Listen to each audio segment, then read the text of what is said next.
Public exam வர்றதுக்கு இன்னும் just only 1 month left. Okay, so February start ஆயிடுச்சு. So பசங்களா இன்னும் எண்ணி போனா உங்களுக்கு மினிமம் டு மேக்ஸிமம் 25 days தான் இருக்கு உங்களோட பப்ளிக் எக்ஸாம் வந்து ஸ்டார்ட் ஆகுறதுக்கு. இது வரைக்கும் நீ 10th ஸ்டாண்டர்ட்ல படிச்சிருப்ப, படிக்காம இருப்ப, பட் அதெல்லாம் மேட்டரே கிடையாது. இந்த 25 days நீங்க எப்படி யூஸ் பண்ண போறீங்க அதுதான் மேட்டர்ஸ். சரியா? சோ இந்த 25 daysல நீ வந்து டைம் வேஸ்ட் பண்ணாம நான் சொல்ற ஸ்ட்ராட்டஜிஸ், நான் கொடுக்குற advice and full motivation and inspiration and அதெல்லாம் தாண்டி டெடிகேஷன் அண்ட் டிசிப்ளினோட படிச்சா மட்டும்தான் நான் சொல்றேன் பசங்களா உங்களால உங்களோட ட்ரீம் மார்க்ஸ் அச்சீவ் பண்ண முடியும். அப்படி நீங்க பண்ணல அப்படின்னா சுத்தமா உன்னால வந்து மார்க்ஸே வாங்க முடியாது. நான் அது வந்து கேரண்டி உனக்கு வந்து கொடுக்குறேன். நீ எஃபர்ட்ஸ் போடல அப்படின்னா உன்னால மார்க் வாங்கவே முடியாது. ஓகே, அதை நான் வந்து கண்டிப்பா சொல்றேன். நான் பாட்டுக்கு நான் எப்பயும் போலதான் மேம் நான் இருப்பேன். நான் வந்து ஒரு 2 மணி நேரம் தான் படிப்பேன். நான் அவ்வளோலாம் வந்து ப்ரீவியஸ் இயர் கொஸ்டின்லாம் பார்க்க மாட்டேன். நான் வந்து என்ன மிஸ்டேக்ஸ் பண்ணேன் அதெல்லாம் வச்சு நான் அனலைஸ்லாம் பண்ண மாட்டேன். நான் எப்பயும் போல இருப்பேன். நான் ஜாலியாக வந்து படிப்பேன். டெய்லியும் 1 மணி நேரம் படிப்பேனா, எக்ஸாம் எழுதுறேன்னா அவ்வளோதான். நான் கொஸ்டின் பேப்பர்லாம் அனலைஸ் பண்ண மாட்டேன். அதெல்லாம் என் வேலை இல்லை மேம், எனக்கு 10th ஸ்டாண்டர்ட்லாம் அவ்வளோ முக்கியம் இல்லை அப்படின்னு நினச்சினா ஓகே, நீ வந்து ஜாலியாக இருப்பா, உனக்கு வந்து மார்க்லாம் வேணாம்னா ஓகே, நீ வந்து அப்புறம் ஃபீல் பண்ணுவ அப்படின்னா அது மட்டும் ஷியோரா சொல்றேன். ஐயோ அப்படியே படிச்சிருக்கலாமே அப்படின்னு சொல்லிட்டு நீங்க ஃபீல்லாம் பண்ணுவீங்க. பட் அதெல்லாம் நான் பண்ணக்கூடாது மேம் அப்படின்னா இதுதான் உனக்கு ஒரு கிளியர் வார்னிங். ஏன்னா நிறைய பசங்க அந்த மாதிரி ஃபீல் பண்ணியிருக்காங்க. சரி நான் அப்பயே படிச்சிருக்கலாமே, அப்போ நான் வந்து அப்படியே ஒரு மாதிரி இருந்துட்டேன். ஃப்ரெண்ட்ஸ்லாம் வந்து அப்படியே ஜாலியாக இருந்து வாடா போகலாம், வாடா கிரிக்கெட் விளையாட போகலாம், வாடா டிவி பார்க்கலாம், வாடா ஃப்ரீ ஃபயர் விளாட்லான்னு என்னை கூப்பிட்டு போயிட்டாங்க.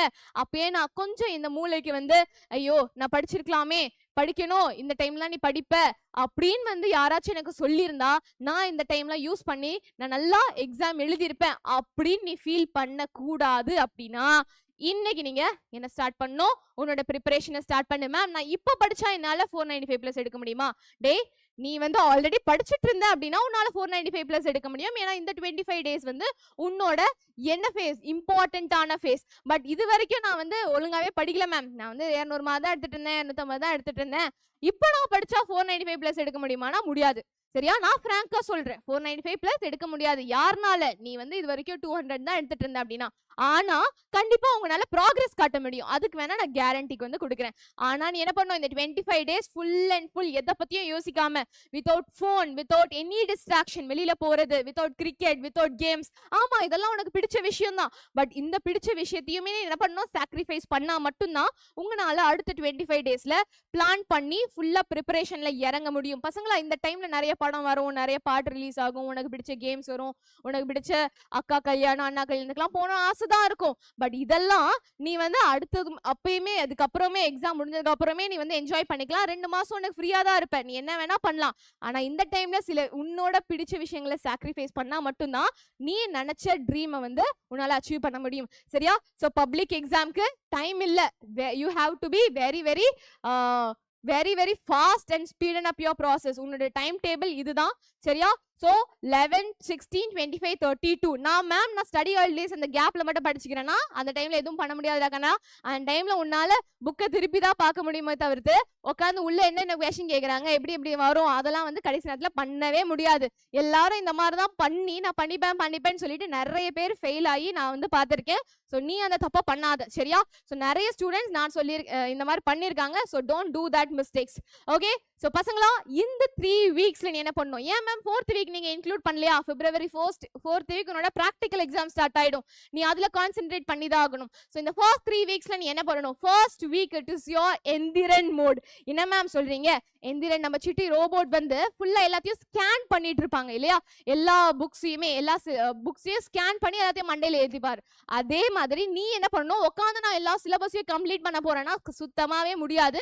இந்த வீக் 7 days இருக்கா, இதை ப்ராப்பரா பிளான் பண்ணி 5 சப்ஜெக்ட்டுக்குமே ஈக்குவல் இம்பார்ட்டன்ஸ் கொடுத்து important questions, previous year question paper high weightage chapters இதெல்லாம் நீ இந்த ஃபர்ஸ்ட் வீக்ல வந்து ஸ்கேன் பண்ணி முடிக்கணும் சரியா?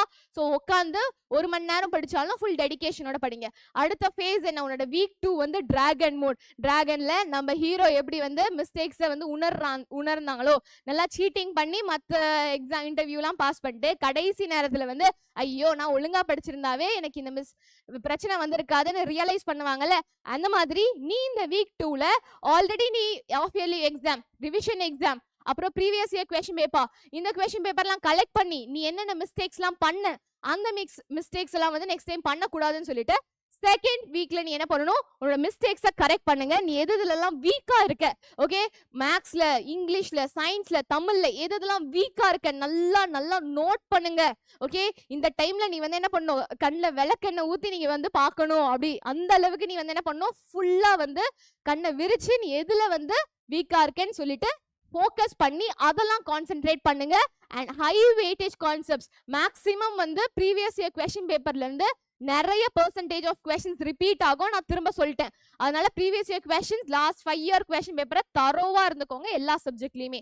அடுத்த லாஸ்ட் வீக் என்ன, நம்மளோட மாரா மோட் சூரரை போட்டுல நிறைய ஃபெயிலியர்ஸ் வந்து நம்ம சூர்யா வந்து பார்த்துருப்பாங்க. அதெல்லாம் தாண்டி என்னது நம்மளோட பிளேனே வந்து அதுல கிராஷ் ஆயிருக்கும். அதெல்லாம் தாண்டி எல்லாத்தையும் ஓவர் கம் பண்ணி he will be winning in this phase இல்லையா அந்த படத்துல. அதே மாதிரி நீ என்ன பண்ணணும், நிறைய வந்து அந்த டைம்ல டிப்ரெஷன், ஸ்ட்ரெஸ், இந்த மாதிரி நிறைய பேர் வந்து முடியாது இந்த மாதிரிலாம் சொல்லியிருப்பாங்க. அண்ட் உனக்கே வந்து உன்னோட half yearly exam paper, revision exam பேப்பர்லாம் பார்த்து டிமோட்டிவேட் ஆக தான் செய்வீங்க. பட் அந்த தேர்ட் வீக்ல நீ என்ன பண்ணணும், இது வரைக்கும் நீ பண்ண மிஸ்டேக்ஸ் அண்ட் நீ இது வரைக்கும் படிச்ச விஷயங்கள் எல்லாத்தையுமே ஆக்டிவ் ரீகால் பண்ணணும் சரியா? So that is your most important revision phase. Okay, கண்டிப்பா அந்த டைம்ல உனக்கு என்ன தோணணும் அப்படின்னு பார்த்தனா கண்டிப்பா நம்ம ஜெயிச்சிடுவோம் மாறா, ஓகே அப்படின்னு சொல்லிட்டு நீ ஞாபகம் வச்சுட்டு you have to focus in this phase. Okay, இந்த 3 ஃபேஸ்ல இதை நீ வந்து பண்ணணும். ஸோ ப்ராப்பரா பிளான் பண்ணிக்கோங்க. அப்பதான் என்ன பண்ண முடியும், உன்னோட ட்ரீம் மார்க்கை நீ வந்து அச்சீவ் பண்ண முடியும் சரியா? ஸோ பசங்களா, இதுக்கு மேல நான் டைம் வேஸ்ட் பண்ண விரும்பல. ஸோ உனக்கு நான் டெய்லி செக்லிஸ்ட் எடுத்துட்டு வரேன். டெய்லியும் நீ என்ன பண்ணணும்னு சொல்லிட்டு நானே வந்து கிராஃப்ட் பண்ண ஒரு டெய்லி செக்லிஸ்ட் தான். ஸோ இதை வேணா நீங்க டவுன்லோட் பண்ணி இல்லை ஒரு பேப்பர்ல எழுதி வச்சுக்கோங்க. நீ ஒரு நாளைக்கு என்ன பண்ணணும், okay? So morning study, okay, என்ன சப்ஜெக்ட் அண்ட் எவ்வளோ நேரம் படிக்க போற, அந்த சப்ஜெக்ட்ல என்ன கான்செப்ட் படிக்க போற, அப்புறம் பிரேக்ஃபாஸ்ட், ஓகே? ஸோ இந்த மாதிரி நீ டெய்லியுமே பண்ணி என்ன பண்ணணும், நீ வந்து டிக் பண்ணணும். நான் இது முடிச்சுட்டேன் அப்படின்னு சொல்லிட்டு நைட்டு டிக் பண்ணணும். ஸ்கூல்ல வந்து உன்னோட ஒர்க் எல்லாம் முடிச்சுட்டு ஸ்கூலுக்கு அப்புறம் ஃப்ரெஷ் அப் ஆயிடுங்க ஒரு 20 to 30 minutes. ஓகே, அதுக்கப்புறம் உன்னோட ஈவினிங் ஸ்டடி ஸ்லாட் ஆகுது. ஓகே, ஸ்டடி ஸ்லாட்ஸ் உனக்கு 3ஆ நான் வந்து பிரிச்சிருக்கேன். ஓகே, இல்ல நீ 4ஆ கூட பிரிச்சுக்கலாம். Okay, that is up to you. Okay, so study slot 3ஆவும் ஆக்கிக்கலாம், இல்ல நீ 4ஆ கூட ஆக்கிக்கலாம். ஓகே, ஸோ எவ்வளவு நேரம் படிக்க போற, ஓகே, ஒவ்வொரு ஸ்டடி ஸ்லாட்லயுமே என்ன சப்ஜெக்ட், ஓகே, அதுல என்ன ஃபோக்கஸ் பண்ண போற, நியூமரிக்கல்ஸா, 2 மார்க்ஸ் கொஸ்டினா, 4 மார்க் கொஸ்டினா, அதை கிளியரா எழுதுங்க. ஓகே, எவ்வளவு நேரம் படிக்க போற அதையுமே கிளியரா எழுதிட்டு அது முடிச்சிட்டேன்னா என்ன பண்ற, ஒரு டிக் போடுற. இந்த மாதிரி 3 ஸ்லாட்டா பிரிச்சுக்கோங்க சரியா? இல்ல 4 ஸ்லாட்டா கூட பிரிச்சுக்கலாம். அண்ட் நெக்ஸ்ட், ஓகே, உன்னோட ஈவினிங் ஸ்நாக்ஸ் வந்து வருது. ஓகே, அண்ட் நெக்ஸ்ட் நம்மளோட எல்லாமே உனக்கு கொடுத்துருக்கேன். மார்னிங்ல மார்னிங் ஸ்டடி, பிரேக்ஃபாஸ்ட் சரியா? அண்ட் ஸ்கூல்ல வந்து முடிஞ்ச அளவுக்கு நீ வந்து நல்ல கிளாஸை கவனிங்க.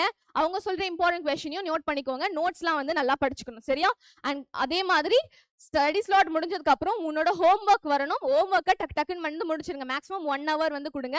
ஓகே, அண்ட் நைட் ரூட்டீன்ல நைட்ல டின்னர் சாப்பிட்டுட்டு நீ என்ன பண்ணணும், நைட் ரிவிஷன். நான் இன்னைக்கு என்ன படிச்சேன், okay, what I study today, key points என்ன, மிஸ்டேக்ஸ் என்னென்னலாம் பண்ணேன்னு சொல்லிட்டு you have to recall it சரியா? அண்ட் இதுதான் உன்னோட டெய்லி எக்ஸாம் மோட்டிவேஷனா இருக்கணும் சரியா? அண்ட் பசங்களா, கடைசியா முடிச்சதுக்கு அப்புறம் you have to plan for the next day. என்னது, அடுத்த நாள் நான் என்ன பண்ண போறேன், நெக்ஸ்ட் டே பிளானிங். அது நீ என்ன பண்ணணும், முந்தின நாளே நைட்டு என்ன பண்ணணும், நீ பிளான் பண்ணி வச்சுக்கணும். அப்பதான் காலையில நான் என்னென்ன சப்ஜெக்ட் படிக்க போறேன் அப்படின்னு உனக்கு வந்து ஒரு கிளியர் ஐடியா வரும். கிளாரிட்டி இருந்தா மட்டும்தான். நீ டெட்லைன் செட் பண்ணியே ஆகணும். இன்னைக்கு நான் இந்த சப்ஜெக்ட் முடிச்சே ஆவேன் அப்படின்னு டெட்லைன் செட் பண்ணா மட்டும்தான் உன்னால முடிக்க முடியும். நீ வந்து கூகுள் மேப்ல வந்து டெஸ்டினேஷன் போடாம என்ன எங்கேயாச்சும் கூட்டு போ அப்படின்னு சொன்னா அது கூட்டு போமா முடியாது இல்லையா? எங்க போகணும்னு உனக்கு ஃபர்ஸ்ட் தெரியணும். So always set deadline. Okay, so ma'am அதுக்கு எனக்கு இம்பார்ட்டன்ட் கொஸ்டின்ஸ் வந்து கொடுங்க, எடுத்துட்டு வந்திருக்கேன். Okay, so these are the portions for your என்னது நம்மளோட பப்ளிக் எக்ஸாம். ஓகே, அண்ட் சயின்ஸ்ல இம்பார்ட்டன்ட் கொஸ்டின்ஸ் என்ன அதை நான் எடுத்துட்டு வந்திருக்கேன். ஓகே, அண்ட் நெக்ஸ்ட் மேக்ஸ்ல என்ன இம்பார்ட்டன்ட் கொஸ்டின்ஸ் அதுவுமே நான் வந்து இங்க கொடுத்திருக்கேன். சரியா? ஓகே. அண்ட் நெக்ஸ்ட் நம்மளோட சோஷியல் என்னென்ன இம்பார்ட்டன்ட் கொஸ்டின்ஸ் அதுவுமே நான் வந்து இங்க எடுத்துட்டு வந்திருக்கேன். History, geography, civics, economics. Okay. And இங்கிலீஷ்ல என்னென்ன இம்பார்ட்டன்ட் கொஸ்டின்ஸ் அதுவுமே யூனிட் வைஸ் உனக்கு வந்து நான் எடுத்துட்டு வந்திருக்கேன். சரியா? சோ எல்லாமே கிளியரா உனக்கு தெரியும்னு நினைக்கிறேன். Okay. And Tamil important questions வேணும் அப்படின்னா எனக்கு கமெண்ட் செக்ஷன்ல தமிழ் இம்பார்ட்டன்ட் கொஸ்டின்ஸ் வேணும்னு சொல்லுங்க. வாட்ஸ்அப் சேனல்ல நான் உனக்கு அந்த பிடிஎஃப் வந்து சென்ட் பண்ணிடுறேன். அண்ட் பசங்களா, நீ இப்பயே ஸ்டார்ட் பண்ணி தான் உனக்கு டைம் இல்ல. நான் வந்து நீ ஸ்டார்ட் பண்ணனா பண்ணாதீங்க, எனக்கு அதுல எந்த பிரச்சனையும் இல்லை. இது உன்னோட எக்ஸாம் தான், நான் எழுத போறது இல்லை. Okay. So start no. Because concentrate பண்ணுங்க, ரிவிஷன் ப்ராப்பரா பண்ணுங்க, எழுதி படிங்க. ஏன்னா ஸ்பெல்லிங் மிஸ்டேக் நிறைய பேர் பண்றீங்க. அண்ட் கொஸ்டின்ஸா சால்வ் பண்ணுங்க. திரும்ப உட்காந்து லைன் பை லைன் கான்செப்ட்ஸ் படிச்சுட்டு இருக்காதீங்க. பிரசன்டேஷன் எக்ஸாம் பேப்பர் நான் எப்படி எழுத போறேன் அது உனக்கு ப்ராப்பரா தெரியணும்ல. சோ பிரசன்டேஷன் மேட்டர்ஸ், ஐ வெயிட்டேஜ் சாப்டர்ஸை ஃபோக்கஸ் பண்ணி படிங்க. சரியா? சோ இதுக்கு மேல நான் சொல்றதுக்கு எதுவுமே இல்ல. ஓகே. எல்லாத்தையும் நான் ஆல்ரெடி ஸ்டடி டிப்ஸ்லாம் கொடுத்துட்டேன். மற்ற வீடியோஸ்லாம் செக் பண்ணி பாருங்க. எழுதுறது மேட்டரா பசங்களா?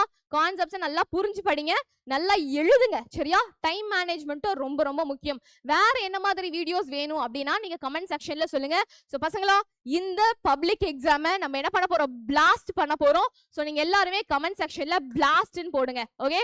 All the very best for your preparation.